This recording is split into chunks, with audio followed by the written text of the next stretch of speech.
Good morning, good morning, good morning. How the devil are you doing this fine day? Hope you all had a good long weekend. Well, those of you that are in the UK had a good long weekend. And M Plant just joined us over on Instagram. Good morning to you guys. Thank you very much indeed for being here. We've also got in our midst, somewhere there, Mr. Gary Muirhead. Now, Mr. Gary Muirhead, in addition to being our resident quiz master, although it's not one of his questions today, it was his birthday on Saturday. He kept it very quiet, but it was his birthday. So somewhat belatedly, I'm going to, where are we? Let's have a bit of this for Gary. Many happy returns, Gary. Somewhat belated, but many happy returns nonetheless. Mark Whiting is in the house. I've seen him there. Jim Turner is here as well. And we've already had Andy Thornton has joined us, just in basically to say that he's got a meeting at 10, but he's going to be back. It's basically like he's shown me a letter from his mum, is what he's done. Thank you for that, Andy. Look forward to you rejoining us. And there is Gary saying, thank you, much appreciated. 21 again, Gary Muirhead.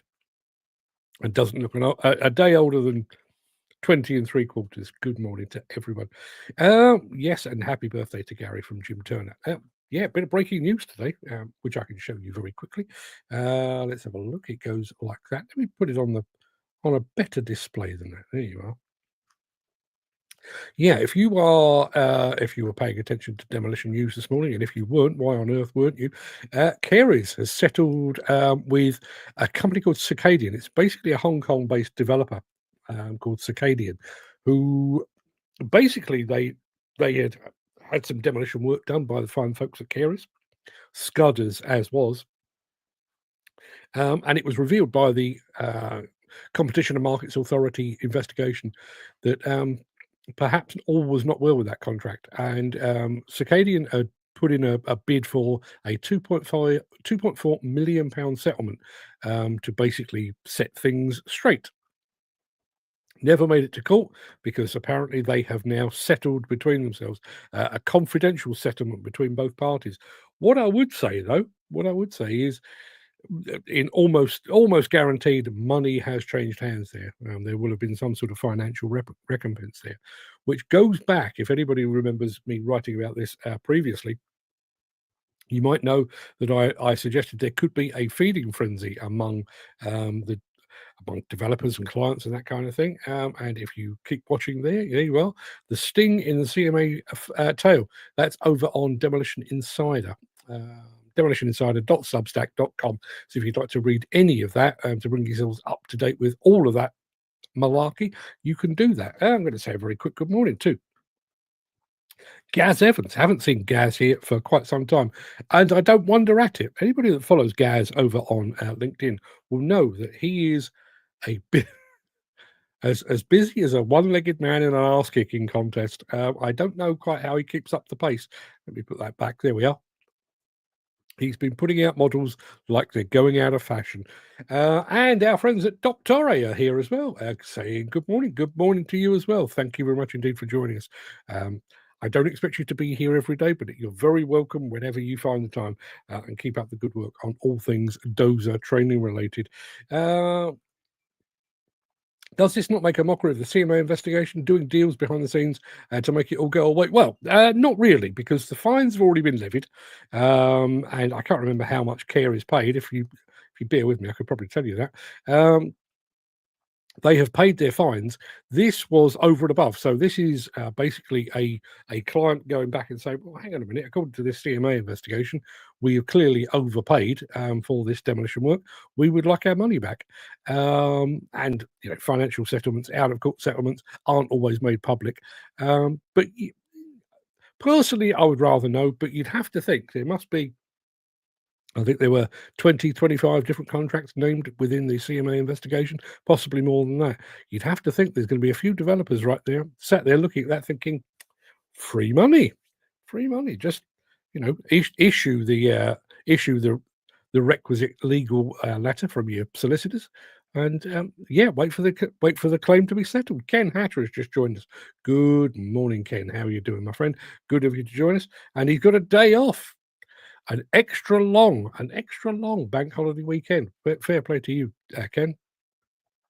I am pleased you're spending it in our company. I don't know why you're doing that, but I'm very glad that you are. Anyway, without further ado, let me roll the intro, post the question of the day, and get this show on the road.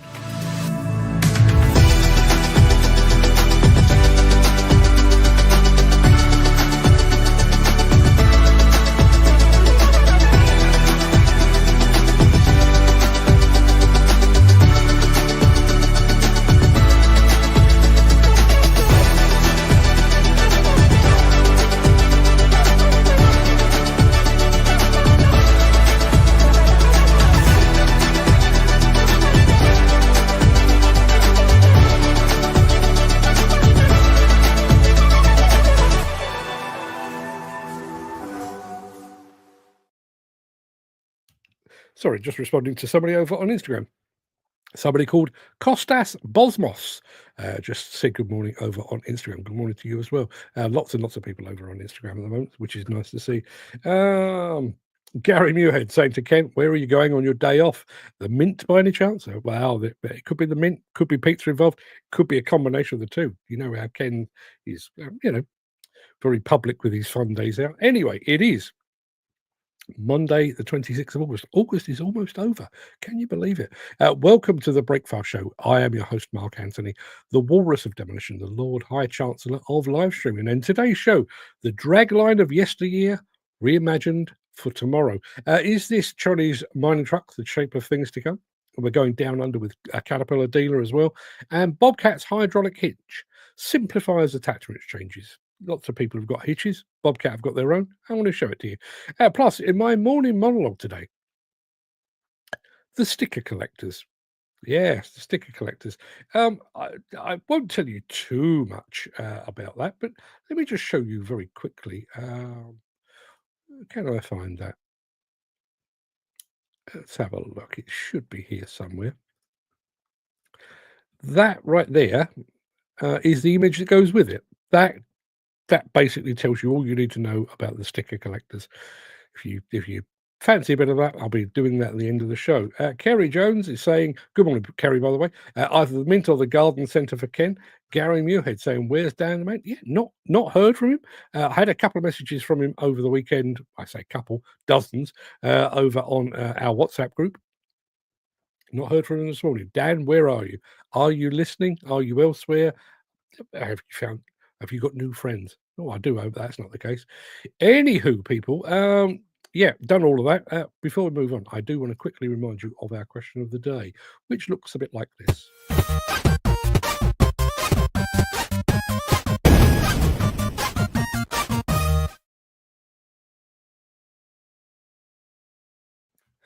Yeah, our question of the day today. Bit of a head scratcher. This is one that Jim Turner should be all over, but for everybody else, if you could invent a new machine, a new tool, a new attachment, something for this business, what would it do? Imagine you've got a blank check, you've got the backing of a major manufacturer to bring your new invention to life. What task would it handle? And just as importantly, you've got to market the thing at the end of the day.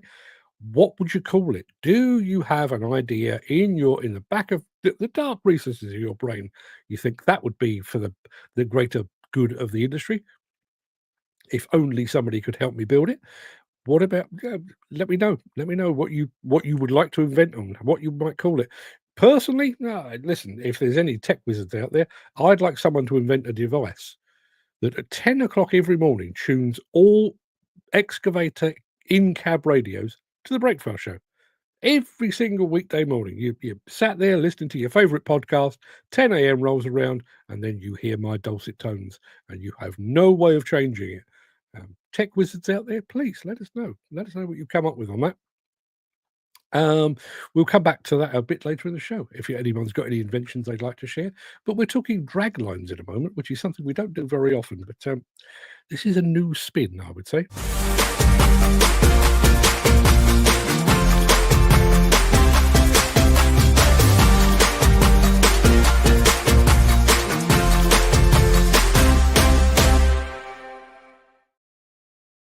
Yeah, as I've already said, the dragline, one of those things that we tend to think has been consigned to the past, but not so fast, people. It has been reimagined for today and quite possibly for tomorrow. What if you could work safer, quieter, faster, with more uptime, greater efficiency, in a machine custom engineered based on more than a century of experience? It's time to reimagine your mining potential. The M-Tech dragline, now available in the U.S. through North American Mining, sets a new standard in equipment capabilities and experience. By partnering with one of the world's leading manufacturers, North American Mining is able to bring cutting-edge equipment directly to you, our valued customers. The M-Tech's dual fuel flexibility lets you operate at 1/3 of the traditional fuel consumption, switching easily between diesel and electric power. Its frictionless design simplifies maintenance so you can stay operational longer. At North American Mining, we know that even the most advanced equipment is only as effective as the experts running it. With intuitive controls, operator-focused features, and easy monitoring, the M-Tech transforms the workday, making long shifts more comfortable, productive, and enjoyable for the hard-working people at the heart of your business. As a provider of M-Tech draglines, North American Mining and its affiliates can sell, operate, and maintain the M-Tech dragline, giving you increased value right out of the box. Whatever your operational needs look like, we're doubling down on our commitment to putting people first and shaping a safer, more efficient future. Let's reimagine how our industry works together.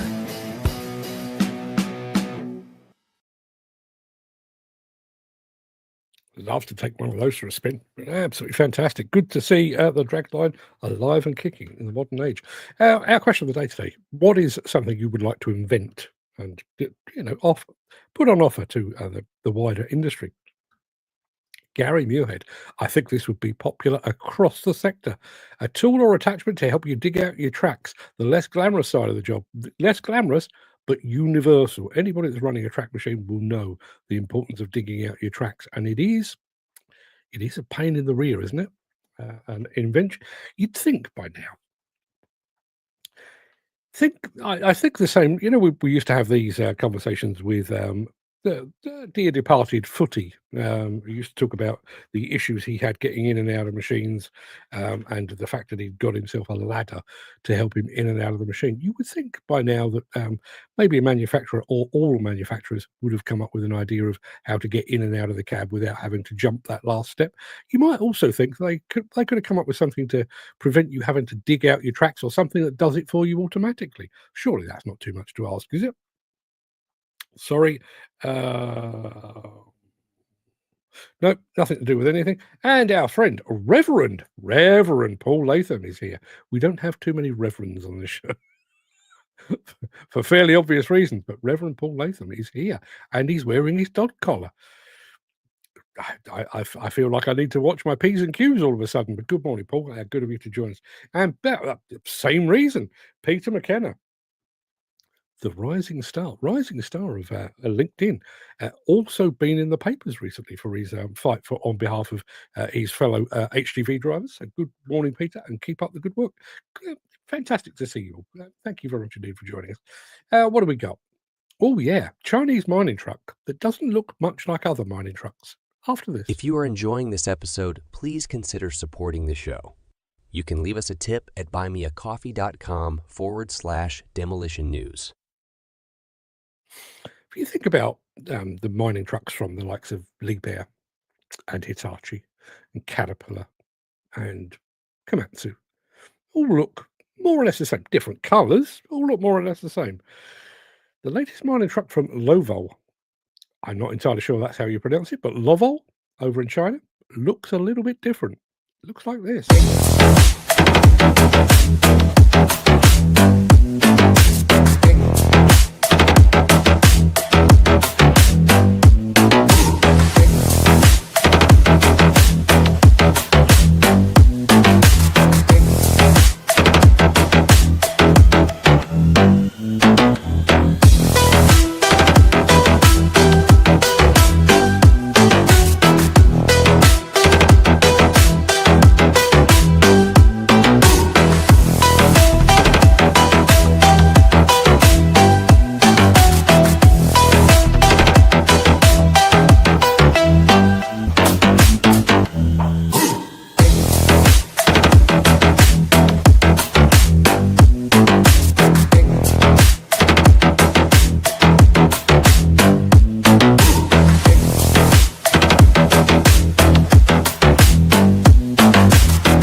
I think that was pretty smart. I'm going to go back to here.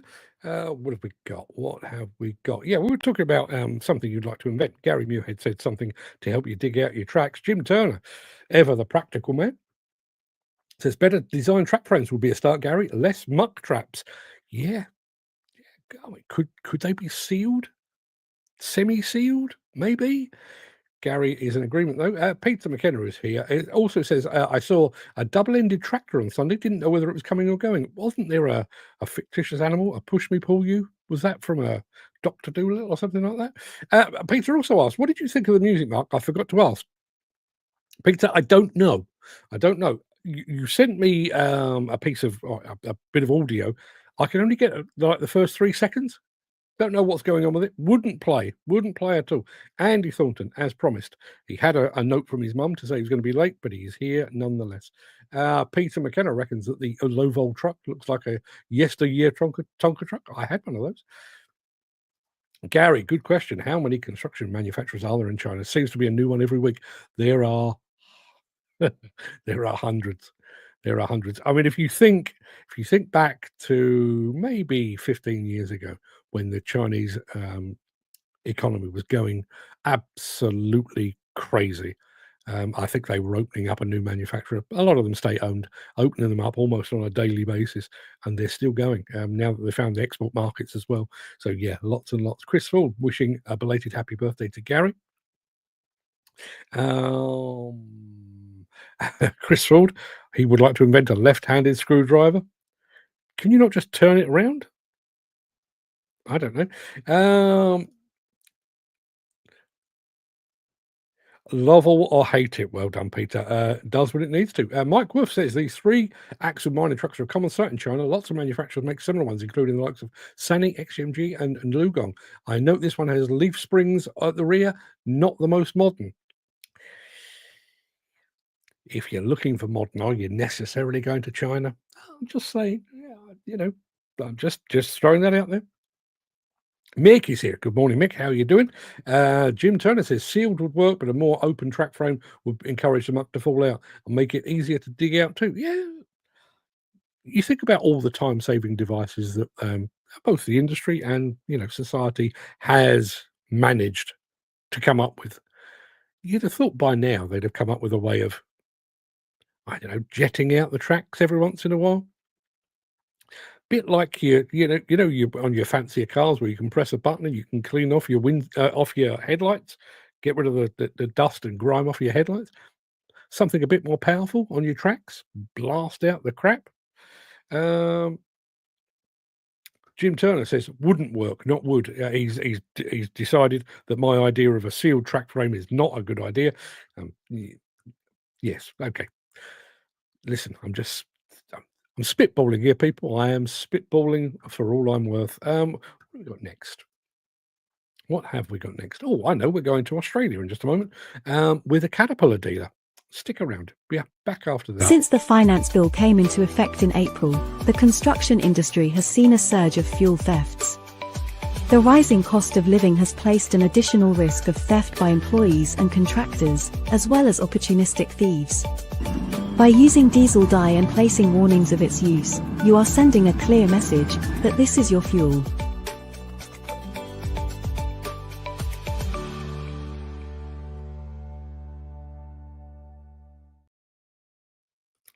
You see, I am not a conspiracy theorist. I say that every time I start talking about something that might be a conspiracy.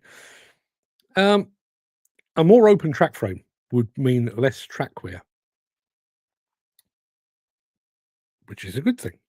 It would also mean less labor rather for the operator, rather than have it dig out their tracks on a daily or hourly basis. You can see the benefits.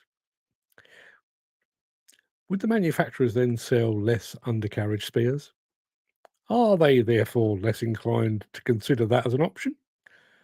I'm just asking the question. As I say, I'm just spitballing over here, people. You let me know what you think. Yeah, Caterpillar. Down under. Let's take a flying visit.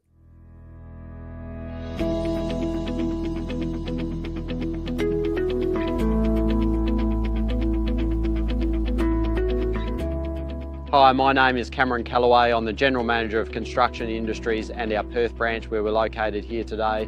I've been with WestTrac for 36 years. Have been here for all the period of WestTrac and our prior dealership at Wigmore's when I first started. My accountability today is looking after all of the construction industries across WestTrac, the 6,000 customers, managing the opportunity through the teams, as well as accountability for our main CI branch here, the Perth branch. So we deliver over 1,000 machines a year out of the branch, look after our customers in the region and support them with parts and service as they need. My background, I started as an apprentice with Wigmore's Tractors and then on to WestTrac in 1989. Learnt all what's needed to look after our customers both in the regions and here at metro areas. Went on to be a field serviceman in the region and then into many operational roles. I looked after sales in the southwest for a long period of time, then went into sales management, looked after our mining business for a period of time and now into my current accountabilities.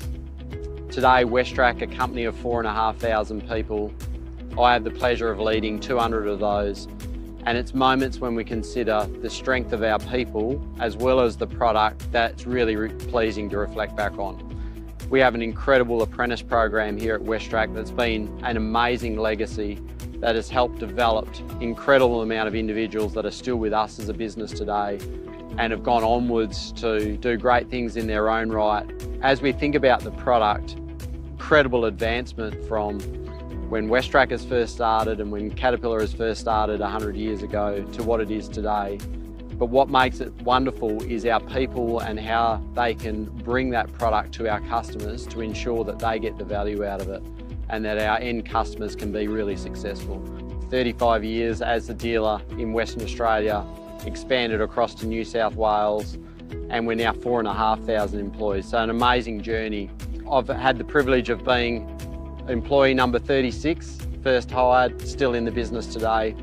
As I sit on this 2-ton crawler tractor, it's amazing to think of Caterpillar's innovation in product and how we've been able to make the most of it in our territory here in Australia. It's incredible the safety, the inbuilt technology, the fuel efficiency that we now have on our modern product. And for our customers, getting the productivity and the most out of the product. So each new model Caterpillar commits to build is more efficient, more effective than the one before. Amazing to be sitting here today, 100 years of Caterpillar, 100 years of a dealer in Western Australia, 35 years of WestTrac. We think about all of our customers that have supported us through all of this journey. We love to thank them today. We think about all of our employees that have been part of the journey and made it a success. All of Caterpillar's team that have made it a success. Makes me super excited to look forward to the next 100 years and the support that we can continue to give our customers.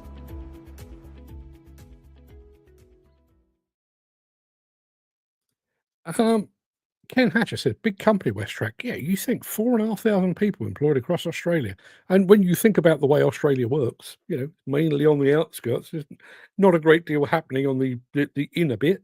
At least there's not much in the way of population. I would imagine there's a few mines in there and that sort of thing.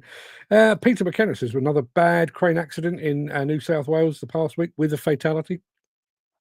Didn't see that, but I will go and check that out. And Ken Hatcher, all from mining iron ore. Yeah, big business, big business, big business, big money, big lots of staff. Yeah, absolutely. We got one final film to show you, which is a hydraulic quick hitch from the fine folks at Bobcat. And I will show it to you just after this.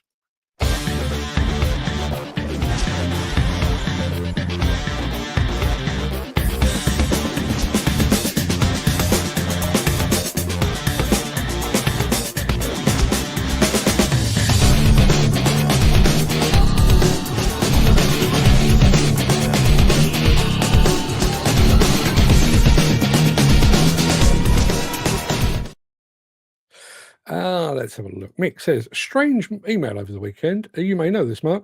The Puglia region, known for wine and olive oil, has been asked to do I want the leftover grapes from the pressings. Apparently they use it to feed the pigs before I took over. How cool is that? How cool is that? Leftover grapes. Would never work in this house. grapes in this house don't even make it across the threshold sometimes.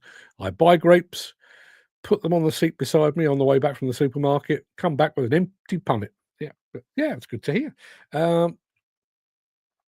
Let's have a look. Question today. Only our age will get this, but a pair of Joe 90s glasses. Joe 90s glasses.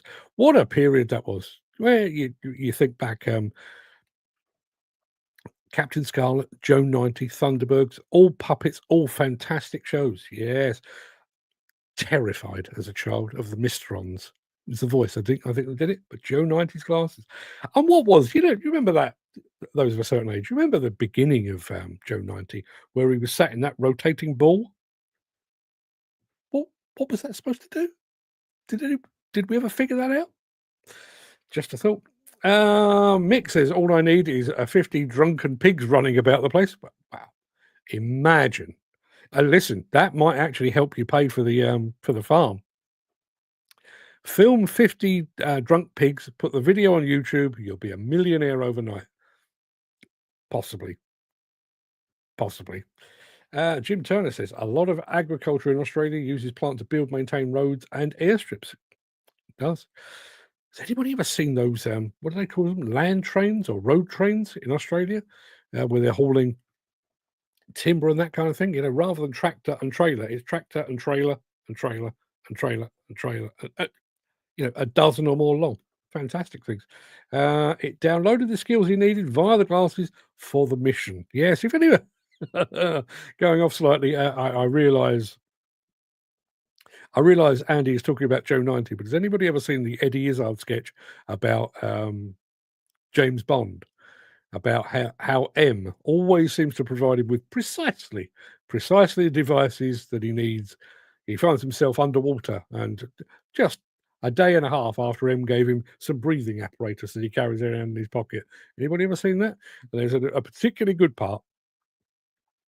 It's a particularly good part about the fact that James Bond never. He does the one-liners, shocking and that kind of thing, but he never does, as Eddie Izzard puts it. Blofeld, sit in this seat beside me in the Aston Martin while I put my finger on the eject button. James Bond would be very, very different with that. And Mick says, yeah, and all the tree huggers giving me grief. Listen, even tree huggers would see the amusement. Surely see the humour in drunk pigs. Be like an afternoon down at West Ham. Don't even talk to me. Don't even talk to me about West Ham. I'm trying to pretend I don't like football. Bobcat, yes, I have promised you one final film, and I'm going to do that right now. Bobcat, hydraulic quick coupler. Here we go. The hydraulic exchange system offers some of the fastest attachment changes in the industry. It's great for operators who frequently change attachments and want to maintain the best digging performance of their excavator. This enhanced version of Bobcat's exclusive exchange mounting system is available on select Bobcat excavators. It allows operators to switch non-hydraulic attachments with the press of a switch. When activated from inside the cab, the retention pins hydraulically extend and retract. It completely eliminates the need for tools and pins. The operator doesn't even have to get out of the machine to change attachments. This convenient process saves time and labor. This design offers all the benefits of the exchange system. This includes fast, easy, and secure attachment changes with optimal bucket geometry for maximizing breakout force. It also delivers a bucket angle for optimal material retention when working near maximum height. For precision applications like digging vertical walls, the hydraulic exchange system provides superior range of motion, enabling additional vertical wall depth when compared to other coupler systems. Additionally, the hydraulic exchange system is the only hydraulic quick coupler that's compatible with an extendable arm option. Like standard exchange, attachments are not able to be mounted in reverse. For more information on excavator coupler systems, visit bobcat.com or talk to your local Bobcat dealer.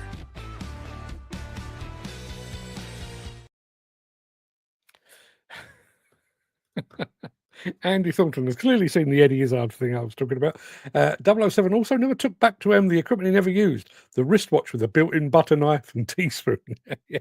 And the trousers that turned into jam. Yes.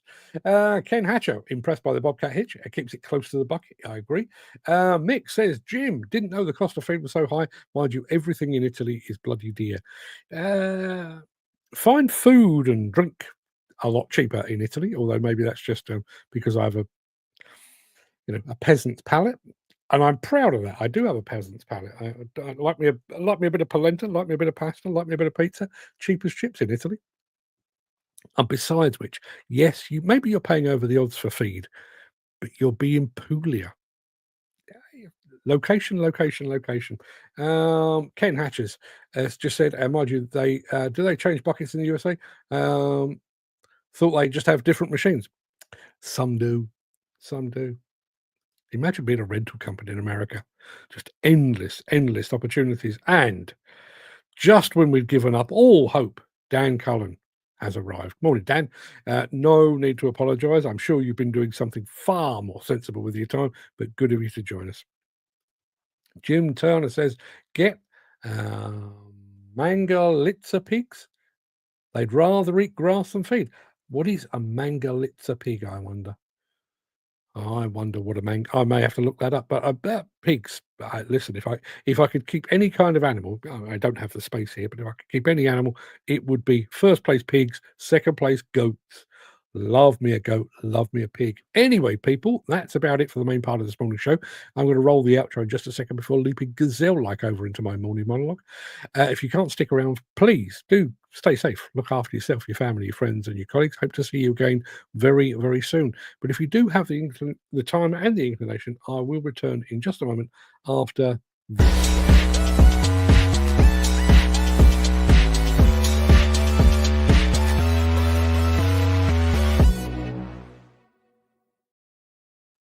When I was a child, I loved stickers. I had stickers on my bicycle, stickers on my skateboard, and stickers on my school books. One time, I put stickers on my bedroom wall, only to discover that they pulled off the wallpaper if you tried to remove them. My mum was not impressed. But the stickers I loved most were football or soccer stickers. This was long before the advent of those fancy sticker books from the likes of Panini. In fact, my stickers and the books into which they were stuck often came from a petrol station. I had one to coincide with a World Cup in the mid-1970s, quite possibly 1978 in Argentina. But the one I remember most vividly was a navy blue sticker book, which, if memory serves me correctly, came from Esso. Within that book was a space for stickers representing the entire English First and Second Division, together with the old Scottish First Division. I remember the Scottish element particularly well because it took literally months of collecting and swapping before I finally added the badge of the final club, Falkirk. Now, I was at an unfair advantage with these particular stickers. My father was a chauffeur for most of my formative years, so he was in and out of petrol stations on an almost daily basis. He started to do detours to fill up at Esso stations to get me my precious stickers. Well, got to be honest, I wish I'd kept those sticker books. They might be worth a few quid today.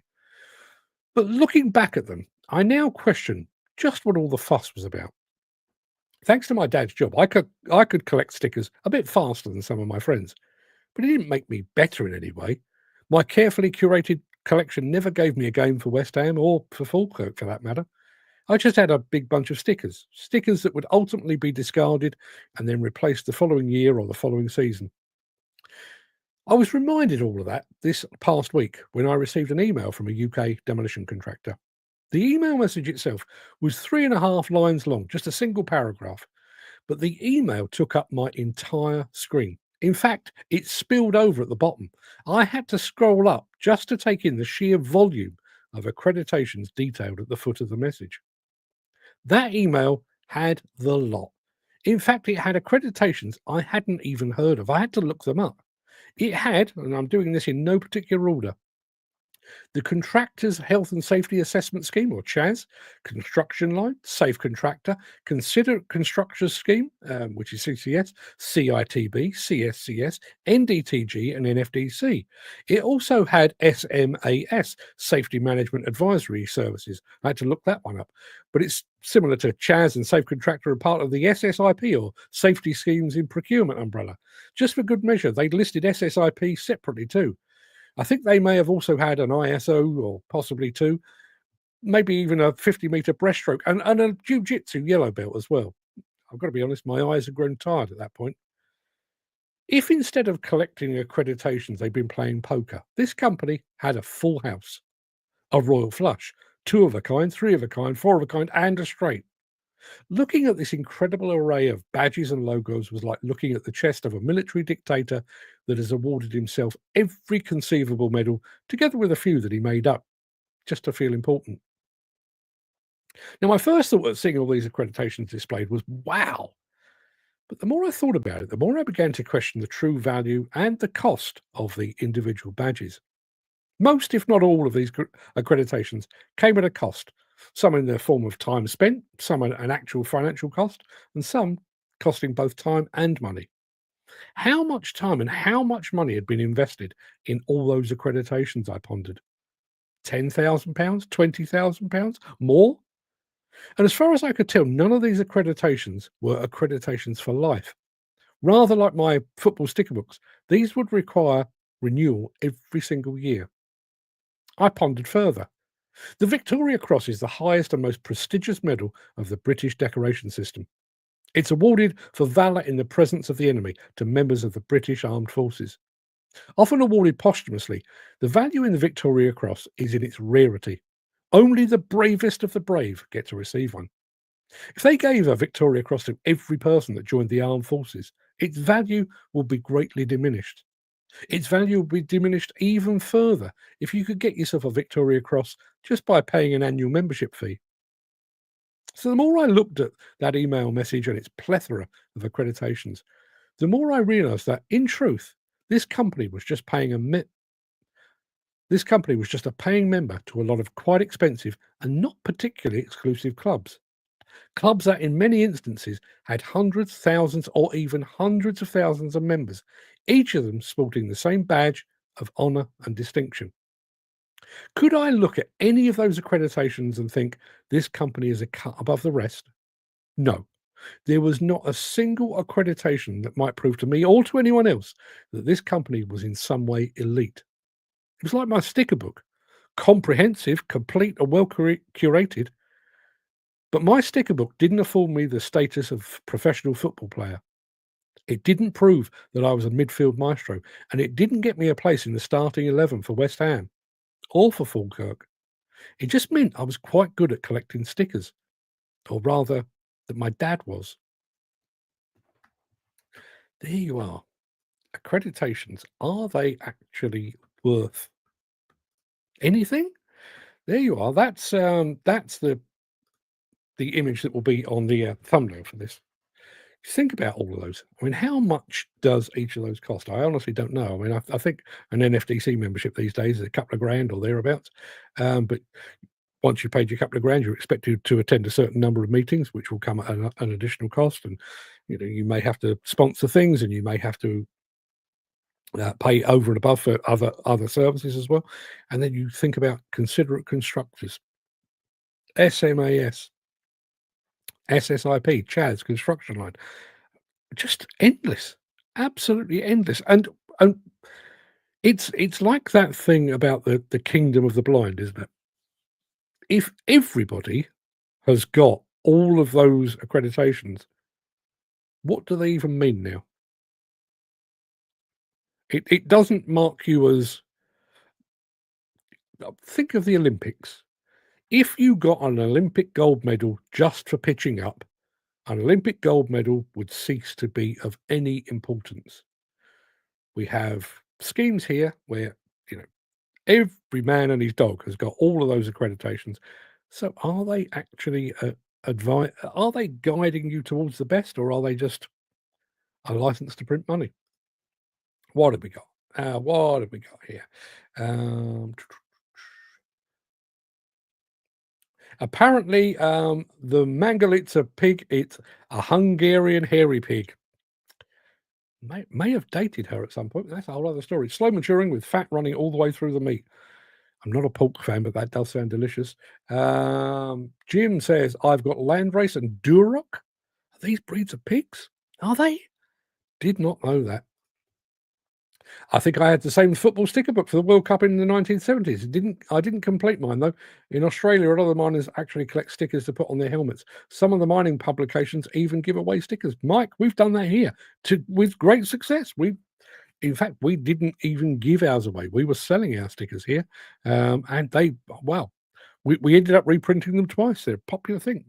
Expect to see Global Highway stickers in a shop near you anytime soon. Jim Turner says, it's just shite. Like the award ceremonies, they only give prizes to the members that pay for the awards. Yeah.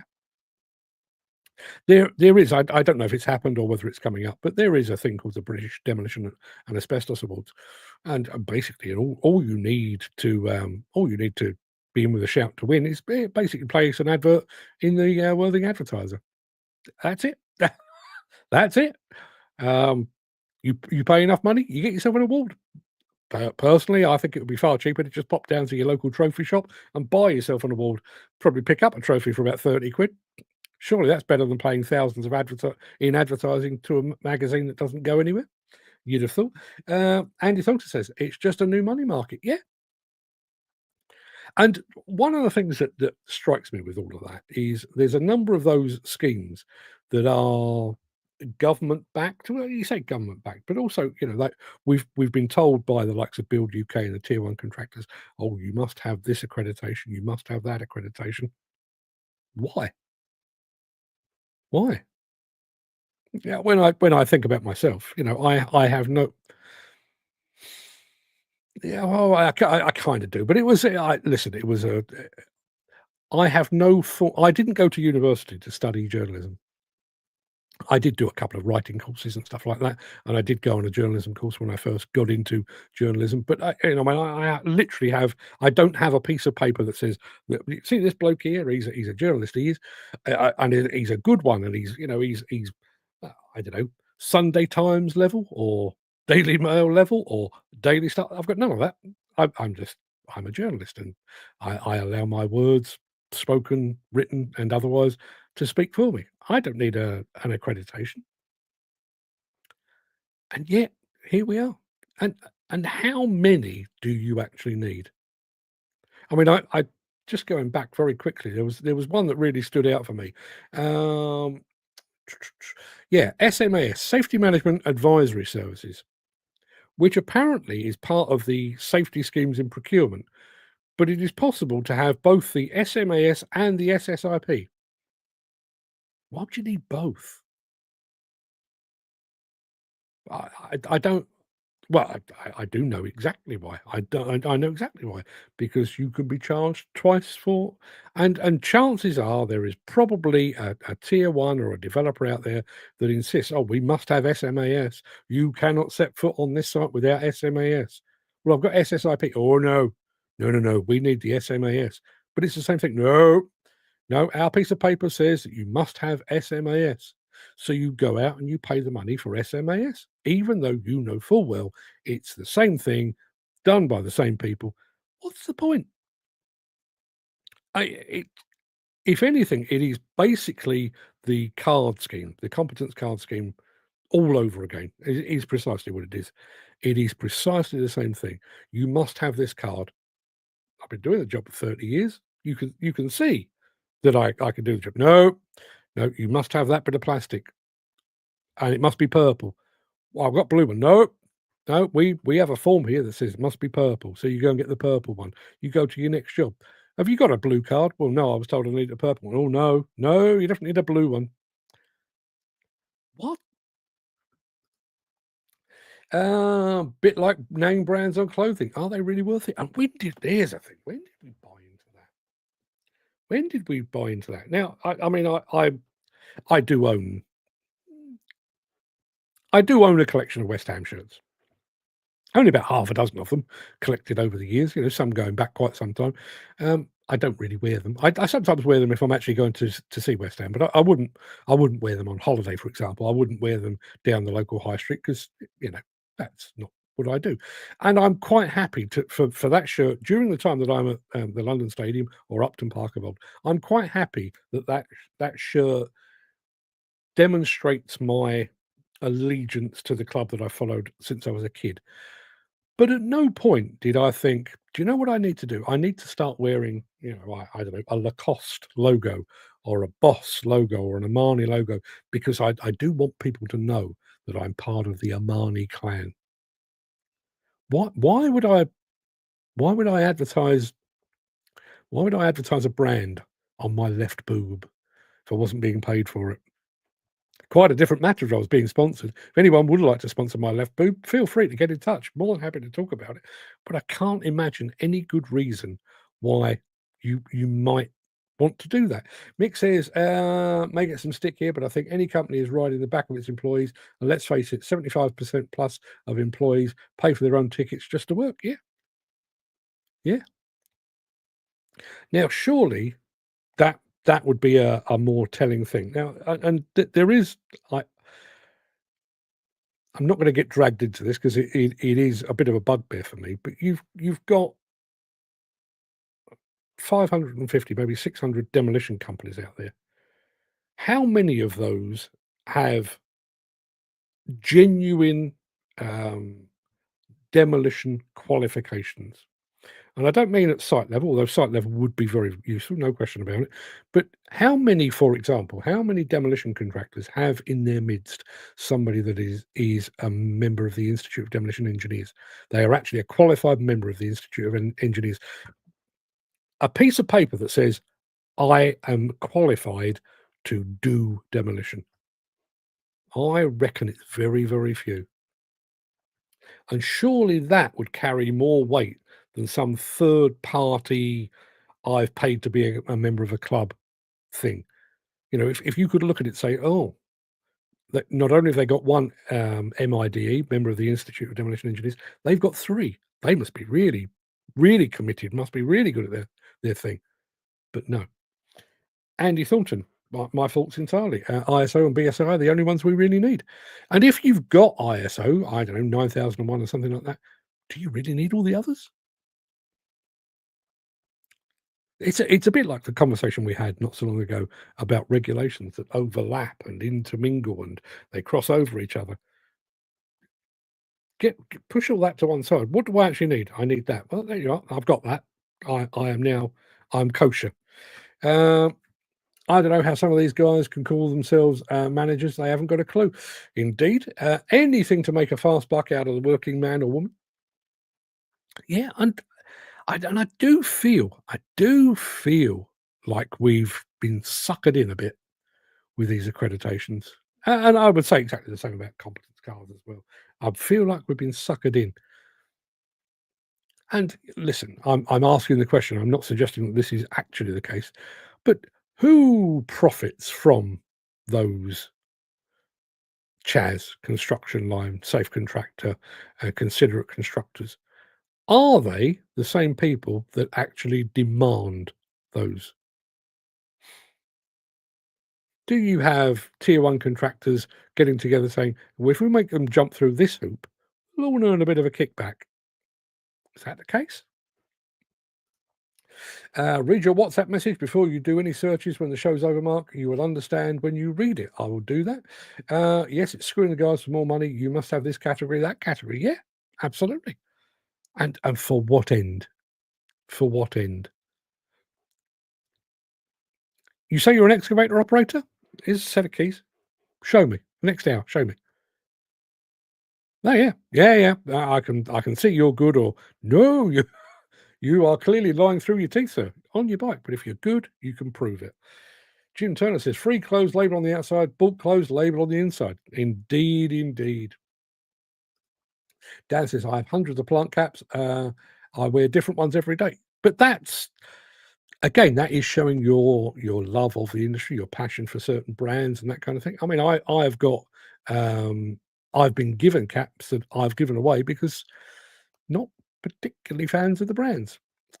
Wouldn't wear them. I realise that probably marks me out as a slightly strange individual, but yeah, why would I?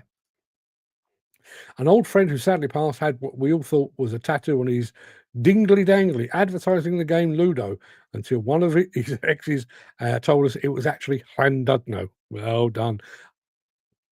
Particularly like the use of the term dingly dangly. Any employees that are self-employed paid for their cards, and handsomely as well, only to have to renew them a year, 3 years, 5 years down the line. Majority have. How many fake cards are out there? Again, and just going back to this, how many fake accreditations are out there? If somebody says they've got considerate constructors and CHAS and ISO this and SMAS this, that, who's checking? Who's policing it? Now, the individual companies, and I know back in the day when I was working with the NFDC, they had a few people claiming falsely that they were members of the NFDC and were taken to task, cease and desist that, and they stopped doing it. But how, bearing in mind, tens of thousands, if not hundreds of thousands of construction companies out there, how many are being monitored for their use of accreditations, and are they all kosher? And if anybody is a member today and they cease to be a member tomorrow, who's tidying things up? Do you immediately get a letter from the NDTG, Considerate Constructors, CHAS, to say your membership has expired, therefore please desist from using our logo in the future? Is that happening? Or do they just carry on regardless? People have let it all happen. If people stood up their bullshit would to their bullshit, would they still give everyone a hoop to jump through? No. Listen, I remember there was a period, probably about maybe 15 years ago, where it seemed like every week somebody had devised some new accreditation, some new scheme, some new hoop to jump through. This will prove that you are more environmentally sound. This will prove that you are considerate of the environment. This will prove that you're considerate of your neighbours. This will prove that your systems of procurement are above board.